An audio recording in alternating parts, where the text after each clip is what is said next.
ఆంధ్రప్రదేశ్ గౌరవ ఉప ముఖ్యమంత్రి శ్రీ కొణిదెల పవన్ కళ్యాణ్ గారు, ఆయనకి ఎంత చెప్పినా తక్కువ అవుతుంది. చంద్రునికో నూలు పోగులాగా మనం చెప్పుకోవాలి. ఎందుకంటే ఆయన ముందు చూపు చూడండి. గౌరవ ఎంపీ గారైన శ్రీ బాలశౌరి గారు ఒక మాట చెప్పారు. ఆయన మన యొక్క విభజన చట్టాన్ని క్షుణ్ణంగా చదివారు. దాంట్లో ఒకటి ఉన్నది ఏమిటి అంటే, విభజన చట్టం ప్రకారం ఆంధ్రప్రదేశ్కి ఒక రిఫైనరీ రావాలి. మరి ఆ విషయం ఏమైంది?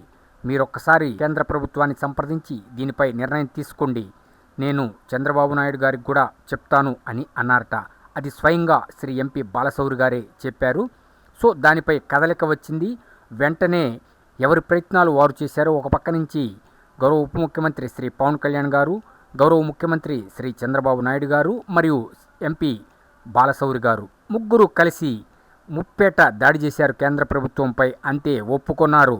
త్వరలోనే కల నెరవేరబోతుంది. మన ఉప ముఖ్యమంత్రి పవన్ కళ్యాణ్ గారి ముందు చూపు, ఆయన ముందు చూపుతోనే ఆ రోజు రాజమండ్రి వెళ్ళి కూటమి ప్రభుత్వం ఏర్పడుతుంది, కూటమి ప్రభుత్వం వస్తుంది, నేను పొత్తు పెట్టుకుంటున్నాను టీడీపీతో, మాతో బీజేపీ కూడా కలుస్తుంది అని నొక్కి వక్కాణించారు, ఘంటాపదంగా చెప్పారు.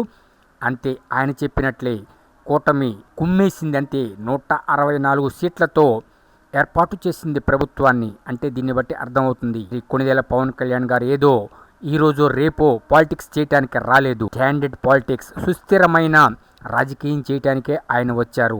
ఆంధ్రాని అభివృద్ధి పదంలో నడపడానికి ఆయన వచ్చారు. కాబట్టి కూటమి ప్రభుత్వం ఆధ్వర్యంలో అటు టీడీపీ, ఇటు జనసేన, బీజేపీ వీరి ముగ్గురి ఆధ్వర్యంలో ఆంధ్రప్రదేశ్ అద్భుతమైన అభివృద్ధి చెందుతుంది.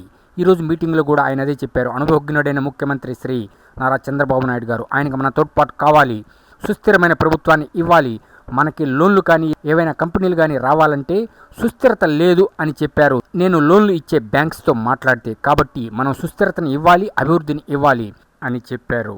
దీన్ని బట్టే అర్థమవుతుంది శ్రీ కొణిదెల పవన్ కళ్యాణ్ గారంటే కూటమి ప్రభుత్వం ఆధ్వర్యంలో ఆంధ్రప్రదేశ్ అమోఘమైన అభివృద్ధి చెందుతుంది అన్నది మాత్రం కన్ఫామ్.